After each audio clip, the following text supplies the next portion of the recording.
Hello everybody. So I just finished the Young Elite series. I've been wanting to talk about it for a while, but I didn't know if I should just make a video sitting down talking about the Young Elite series. So I don't know. I just decided I would do a get ready with me and I would just talk to you about the Young Elites while I put my makeup on.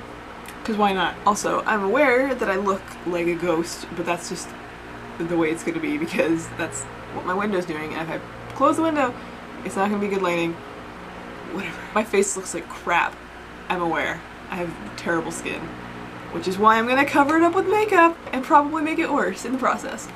I should also point out that if you have not read the Young Elite series, or if you're in the middle of reading it, basically if you just don't want it spoiled, don't watch this video until after you've finished it, because I'm gonna be spoiling things, because I'm just gonna be like kind of gushing about the books and just talking about my thoughts on them as a whole. I could have done like a review on them, but I was gonna do a review on the Young Elites and I thought, well, if I do it on the one, I gotta do it on all of them. And it's hard to do reviews on series separately. I prefer just to talk about the series as a whole. So yeah, we're just gonna talk about the Young Elites and what I liked about it, if there's anything I didn't like.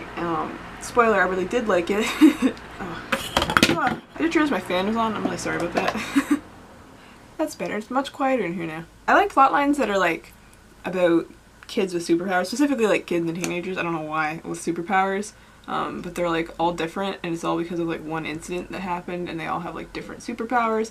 Kind of like the X-Men, I guess. I've never actually seen any of the X-Men movies or read the comics or anything, so I don't really know a lot about the X-Men other than that they have a bunch of powers. Cause it's just really interesting to me to like go through and like read about all their different powers and abilities and what they can do, and how they differ from person to person. And like props to Marie Lu for coming up with some really good ideas for powers that weren't just like element bending type things.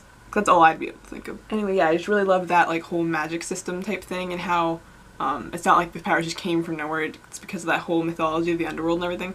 Which, speaking of which, I really love her world building in that way too, where she like builds up this like whole mythology and like history behind everything in like a very subtle way. Like those like little excerpts from different like fake history books or stories from that world at the beginning of each chapter are really interesting, because like she thought of all these different like books that could have existed in that world, and like the different proverbs and stories that they would have, and just their mythology and stuff. Is really cool. The world itself is really interesting, although I don't know if they ever said this, I'm still curious as to like what is going on in the rest of the world. Like, is that just their world, like just like those, like the Skylands, the Sealands, and the Sunlands? Is that it? Like that, is that their entire universe, or is there like more beyond those areas? I'm always curious about that stuff in like YA books, because if they never mention it, I'm like, whoa, what about the rest of the world? Or is your world like just a tiny collection of like 5 countries? Also, for the longest time, trying to figure out what her world was inspired by, because most YA authors, or most authors probably in general, have their worlds inspired by a certain culture, or like, usually it's their own, but like, or not necessarily, but like a certain culture or people. Like, I'm thinking Lee Bardugo with the whole Grisha trilogy, it's like Russian inspired and all that. I think it's like supposed to be Italian. I'm assuming by all the way all their names are, and the descriptions of what the people look like, and like how there's like gondolas in the one city. Like I'm assuming they're supposed to be very Italian. And at least in the Sealands they are. And it's really hot in here. I'm meeting my friend for coffee at like 10:30 today, because for some reason she wanted to meet early, and I'm like, why? So I don't have a highlighting palette or like contouring palette or anything like that because I'm poor. So I have this Clinique palette that's like eyeshadows, but this one is like I feel like it's an okay highlighting shade, so I've kind of been using it as a highlighter. I also don't have a highlighting brush, so I'm using this like blending brush. Like I said, I'm a mess. I'm going to talk about characters for like the rest of this, because I just love talking about characters. Like, I'll talk about the world building a little bit, or like the writing style a bit, but like what I really care about is the characters and how authors write their characters. Oh, before I mention that, I really love what this series did because it's a villain story, but Adeline is not like fully evil. It's just so interesting. I've never read a series that focuses so much on someone who's so bad. She's like I said, she's not fully evil, but like, especially in the Rose Society and like at the beginning of the Midnight Star, you could tell that she's like really not a great person most of the time. Oh, it's just so interesting. Like, it's weird reading a YA book about a character who the main character's not like fully good and going to do everything right and all this kind of stuff. It's more of an anti-hero, really. And the fact that everything in the book is such a gray area in general. Adeline is supposed to be like the bad guy and everything, and I guess the daggers are supposed to be the good guys, but at the same time they do a lot of bad things. They've killed people, they've done horrible things to get to where they are. So like no one's really fully good and no one's like fully evil. Like even the people who are branded as the bad guys, which is like Adelina, she's not bad. Same as Taryn, like he is kind of like a crazy person, but like in his mind he's totally in the right. He's just trying to do the God's will, which is so interesting because like Taryn was so interesting. I loved him. And then it's like, who's really the bad guy? Is it Taryn? Is it the Inquisitors? Is it Julieta? Is it Adelina? Who knows? So yeah, let's talk about Adelina a bit more. I like her. There's points that I didn't when I'm like, hey, stop doing that. Also, hey, how about you don't like try and kill your sister? That's not a good thing.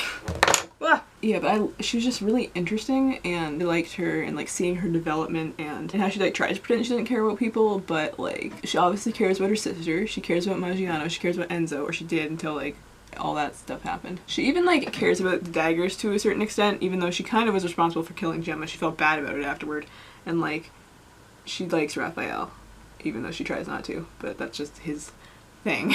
Really the only thing I didn't like about the series, and this involves Adelina and Enzo, is that whole thing between them, between Adelina and Enzo. Just didn't feel very developed in the first book. Like, Adelina's going on about how in love they were, and I'm like, really? Because you didn't seem to know each other for that long. I hate anything that's like even resembles insta love. I liked her relationship with Maggiano much better because it kind of developed over 2 books, and like, you know, it just felt more developed than anything between Adelina and Enzo.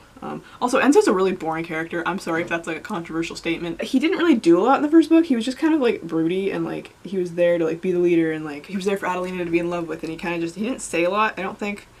Maybe he did. I just don't really remember much of what he did in the Young Elites, so when they brought him back I felt no connection to him at all. I didn't care about him. It was just, I did not care about him. I don't know if you're supposed to not care, or if you are supposed to care about him, because I certainly didn't. I liked the other daggers too. Like I liked Gemma, which was unfortunate. I really liked Gemma, and then she just died. I liked Lucent. Maeve, she was alright. I didn't dislike her, I just didn't really care about her that much. Violetta I also liked. She and Raphael felt were like the 2 characters that had like very calming presences, because like they were very connected to energy, but even just reading them, I was like, I felt calmer when I read their names, read what they were doing. I was like, oh, these are just the nice, chill characters that aren't like trying to kill people. You know, my favorite characters in the series are Raphael and Maggiano, because they're great. So Maggiano, I love him. He's great. He's kind of one of those characters that, he's one of those tropes that I tend to like, where it's like kind of like a cocky guy, because it's usually a guy that is like kind of like really snarky, and like he doesn't like, at first he doesn't really want to be with the group, but he's kind of just like off doing his own thing, and he's doing it for his own purposes, but by the end he either like falls in love with someone or just becomes really close friends with the group, and like, you know, then he really cares about them, and that turns out to be really sweet. I'm thinking of Thorn from the Lunar Chronicles, Flynn Rider type characters, which, I mean, I guess those 2 people are kind of the same thing. I think that's why I like Maggiano. He's just one of those characters. I'm very attracted to those characters in books and in movies. I hate doing my eyebrows. I hate it. Why? Who in our society decided that eyebrows have to be like such a main focal point of the face? Because they're the bane of my existence. I mean, even if it wasn't, I guess makeup doesn't look as good when you don't do your brows, but like, I can't do my brows properly. I'm not good at it. I just kind of like draw over them with this pencil and hope that something good happens. Oh, and Raphael. Raphael's my favorite character by far. Like, I mean, I love Maggiano, and he's probably my second favorite. I love Raphael. He was my favorite character from like the beginning. Basically a few chapters into knowing him in the Young Elites, I was like, yes, this one's gonna be my favorite. He's just such a good character. Ugh. He's interesting, he's like nice, just like, that sounds weird, but like this series does not have a lot of genuinely nice people. Just like every time he came on I was just like, I don't know how to describe my feelings towards Raphael. I'm sure you know what I mean if you like him as well, or if you read the series. Like, yeah, like he just has a calming presence on the page. He's just like, whenever you read about him you feel calmer. Like, I wish I knew him in real life so he could like calm me down when I'm freaking out, which is like literally all the time. Like that scene where he had to shoot Enzo and then he was like crying afterwards, and I'm like, no! No! Like, see, look at this. These brows are atrocious. This eyebrow always looks way better than this one does, and it bugs me. See, when I was gonna talk about the Young Elites, I was also debating talking about Wonder Woman, because I just saw it the other day, and oh my gosh. It's so good. It's so good. Ugh. I have never felt so, like, moved by a superhero movie in my entire life. I was like, is this a superhero movie? Like, it's just, what? Like, I felt like I came into the theater feeling like I wanted to fight someone. It's so, so good. I mean, I've heard people who are like, who know more about film than I do say it's not like a perfect movie, but it's really good. It's the first like good movie that DC's had since The Dark Knight. If you've seen it, the No Man's Land scene. Ah, I weeped. I was weeping in the theater just because I was like, this is so good. Anyway, Wonder Woman, great movie. Go see it if you haven't yet, because oh my gosh, it's so good. So I'm aware that I have mascara stuff all over my face. I'm going to take it off with a Q-tip in a second because I'm terrible at mascara. This is just my everyday makeup. Really. Oh, I was going to put lipstick on. Maybe I'll do that later. I haven't decided if I'm going to wear lipstick yet today. TLDR, Young Elites are great. I love Raphael. Also, Wonder Woman's awesome. Go see it. I think that's all I have to say.